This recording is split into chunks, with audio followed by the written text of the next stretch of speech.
بكم في سكري سالي باي روز بيجو. هاد الحلقه هذه تتم هاد الفيديو الاولاني ديال الوريضات باللوز. غنزل لكم الرابط ديالو الان باش تشوفوا الطريقه ديال العجينه ولا فارس.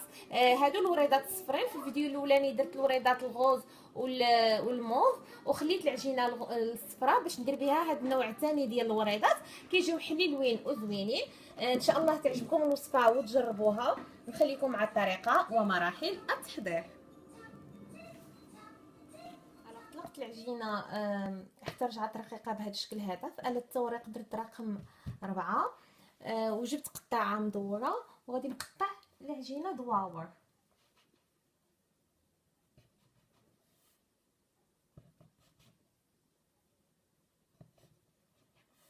وكنجيب كل دويوره كنزل وحيده حدا وحيده بهذا الشكل هذا.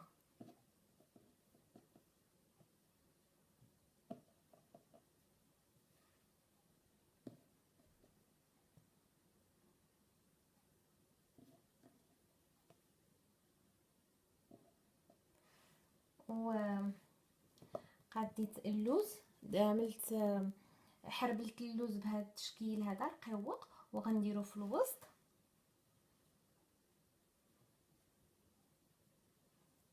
هذا وغادي نتني هكذا. غنطوي العجينه على اختها. الراس خصو يجي مع الراس.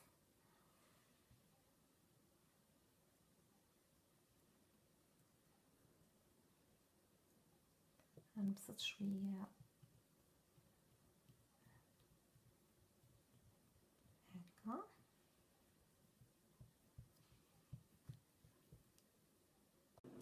ونلوي.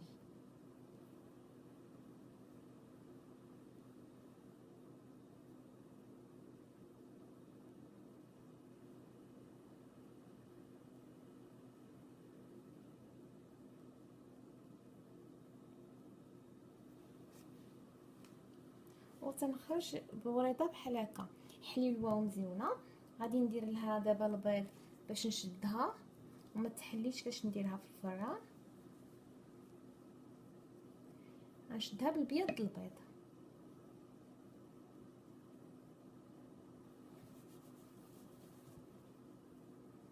نقاد لي بيطال، نحل شي شويش لي بيطال هكا باش تجي وريضه مفتحه.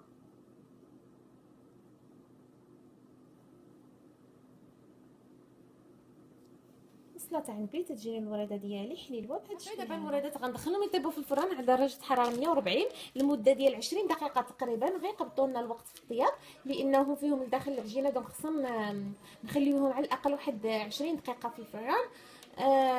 وما نجيوش ماشي غنصوبوهم ونطيبوهم، لا خصنا نتسناوهم شي شويش على الاقل نخليوهم 4 ساعات او لا حتى ليله كامله الا عندنا الوقت نخليوهم حتى يبسوا يقبضوا لا فورم باش ما يطيحوا لنا شيء في الفران.